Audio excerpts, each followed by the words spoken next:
What's up, everybody? Mike here, and we are 1 week away from Dragon's Dogma 2 releasing, baby. And before that drops, I want to make sure I put out this video of going over some major details about the game that maybe some of you don't know before you choose to buy this game. But I imagine a lot of you have already got it pre-ordered. Like, if you love the first game, definitely it's going to be a day one buy for you. And I recently went through the first game myself. Freaking loved it. Wish I would have played it much sooner. But I'm glad I was able to get through it, play it before part 2 comes out. And I still gotta go through the Arisen DLC, but I will do that at some point, probably after I get Dragon's Dogma 2 taken care of, but yeah.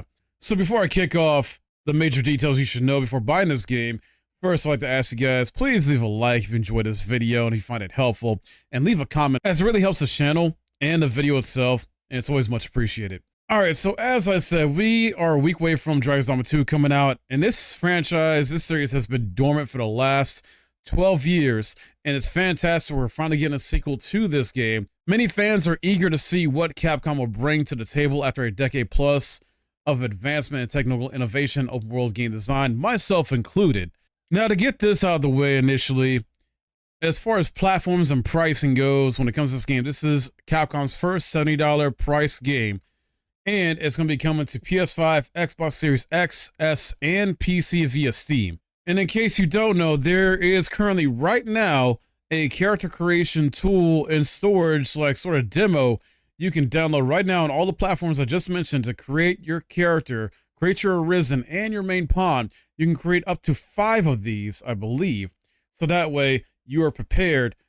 You know, once the game drops, it'll fully transfer over your save data from this free character creation tool to the full game and save you a ton of time for, you know, unless you want to wait until you play the full game yourself and just go in and just spend an hour or 2 hours where to make your main pawn as well as the Arisen. In addition to the standard edition of the game, Capcom is offering a deluxe edition of Dragon's Dogma 2 for $80.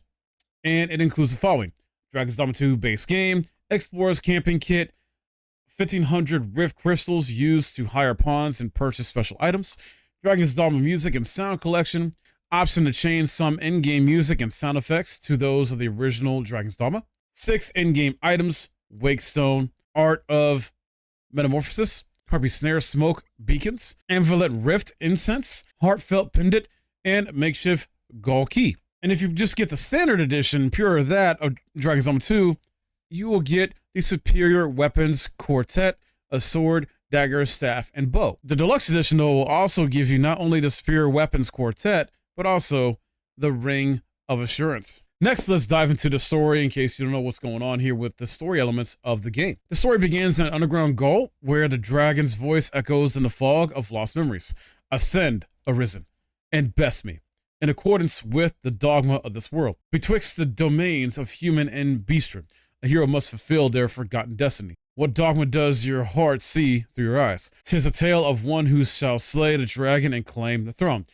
Basically echoing the same story beats of the first game, where you essentially gotta find a dragon and slay it. Sounds easy enough, right? However, this sequel is set in a parallel world that mirrors the world setting of the original game. And like the first game, the sequel story will revolve around the Arisen, who embarks on a perilous journey to reclaim their stolen heart from the dragon. Even the director, Hideaki Itsuno, says that's why the story of Constant Rebirth that's focused around dragons, as well as the various elements of the world shown in the previous game, have all carried over to this one as well. That said, it does take place on a different parallel world, which is why I think there will be parts that are similar yet different. The world consists of 2 prosperous nations: Vermin, the human kingdom, where the player becomes entangled in a power struggle for the throne, and Batal, a rugged canyon nation that's home to the beastren, humanoid cats basically similar to the race in the Elder Scrolls, the Khajiit, led by the priestess Nadinia. The player finds themselves caught between these 2 nations and their differing cultures and philosophies. In Dragon's Dogma 2, you play as a fully customizable Arisen.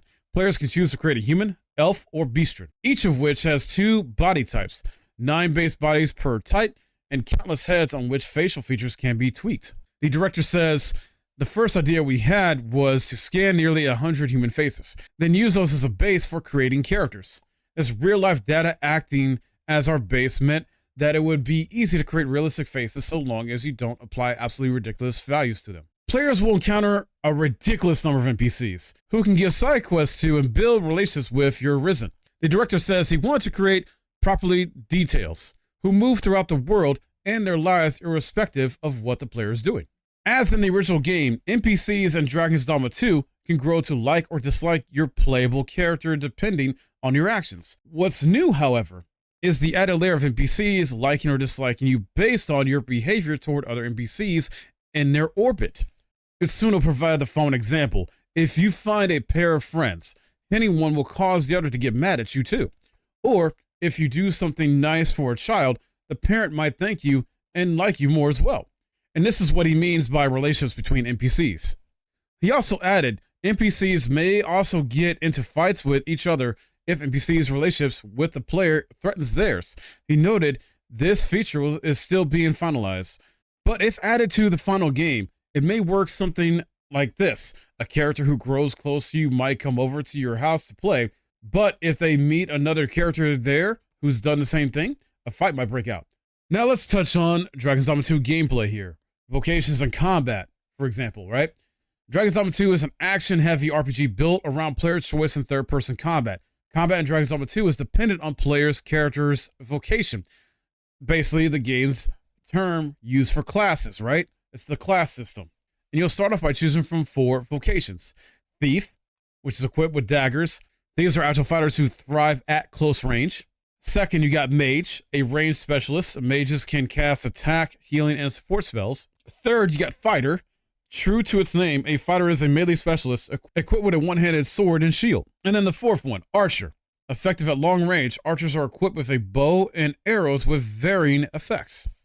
Now, should you grow wary of your vocation, or should you encounter a boss fight that requires a specific approach, you can change it throughout the game at vocation guilds. As the story progresses, players will unlock advanced vocations. And these advanced vocations are Mystic Spearhead, which I'm personally most excited about to try out and really learn and get, in depth with as far as like used to and just have a lot of fun with. If you don't know about this particular vocation is a vocation that blends short-range weaponry and long-range of magic. Then you got Magic Archer, an archer equipped with magic arrows and healer support abilities. Next, there's Warrior, a melee specialist that can wield powerful two-handed weapons. Think of warriors like the Unga Bunga build in a sense, where it's essentially kind of like your strength character who is just going to wield a big freaking weapon to just slice up and rock enemies with, basically. Next up, you have Sorcerer, a magic user that casts more powerful spells with their two-handed staff. And this is more of like an offensive spellcaster compared to the Mage, where the Mage is essentially like your healer, caster, support caster type. And then there's a special new advanced vocation that is specific to the Arisen, called the Trickster, a one-of-a-kind vocation. Tricksters are equipped with a ceremonial sensor and specialize in illusion-based methods of distraction. Then you got the Pawns. So returning from the original game is Dragon's Dogma's pawn system. Pawns are AI-controlled companions designed to make the single-player adventure feel shared. You'll be able to travel with one player-created pawn and up to 2 others created by others. These downloaded pawns will come with all of their experiences from the other player's adventure, meaning they may come equipped with gear you've yet to find or provide useful information about quests they've been through that you've yet to complete. Also, take note of this. Pawns in Dragon's Dogma 2 are much better this time around at guiding the player to a quest or point out areas of interest, basically themselves acting as replacement for UI elements like markers or arrows. A new twist on pawns in the sequel is specializations or special abilities. For example, a pawn may have the Woodland Wordsmith specialization if their Arisen possesses that ability, allowing them, and therefore you, to translate Elvish speech or text. And I love this touch here. This is an awesome thing to do. So the Elvish spoken / written in Dragon's Dogma 2 is an original language created by the game's story writer. Like, that's fantastic. Itsuno noted the negative feedback from the first game around pawns repeating dialogue. We've done whatever we can to keep pawns from repeating the same lines multiple times. So it looks like, he's trying to take that feedback to heart, improve upon it based on the feedback you guys give him. Map size. So, Dragon's Dogma 2 is set in a high fantasy world inspired by classical paintings and medieval art. Players will explore a map roughly 4 times larger than the original. Despite the massive size of the map, Itsuno claims there isn't much wasted space. He goes on to say here, I don't want to go too far and make people think I'm exaggerating, but we've placed items on the map and figured out ways to guide the player's eyes so that there aren't many moments when they feel bored. This is something that other action games often do as well. And one of the basic elements in such games is the ability to see your destination while being unsure of how to get there, moving from scene to scene. I love this quote because you know what this tells me, and some of y'all might hate this because I've referred to this before and I've had comments about it in the past. But to me, this is Capcom's Elden Ring in the sense of it's very like minimal hand-holding is what it sounds like from this quote, right? And from gameplay I've seen of what I was done as far as like previews and hands-on things like that, I get those vibes even more. As far as traversing the map, players won't be able to rely on unrestricted fast travel in Dragon's Dogma 2. While the addition of ox carts, which enables travel along specific paths, adds a new wrinkle to the traversal, the game is designed to be explored on foot. Itsuno says, just give it a try. Travel is boring. That's not true. It's only an issue because your game is boring. All you have to do is make travel fun. That's why you place things in the right location for players to discover, or come up with enemy appearance methods that create different experiences each time, or force players into blind situations where they don't know whether it's safe or not 10 meters in front of them. Once again, echoing that idea of like every 30 seconds to a minute, there's something interesting that should be going on or happening that makes you think like, oh, I gotta go check it out. The final note I want to make about Dragon's Dogma 2 is that it was created in the RE engine to provide an all-too-real world of fantasy, intricately crafted with gorgeous visuals, according to Capcom.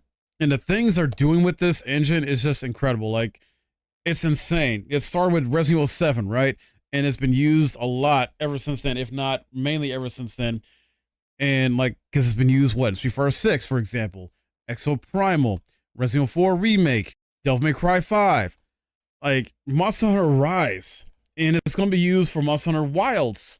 Like, this engine is so insane in like the best way possible because it allows Capcom to just do what they really want to do for the longest time in terms of their, you know, video game creations and mechanics and things they want to do in games that they never could do before.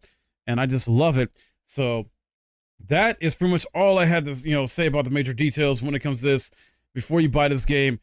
And hopefully it was helpful to you and you enjoyed this. I'm excited for it. I'm hyped. Like I said, I'm going to start off probably as fighter.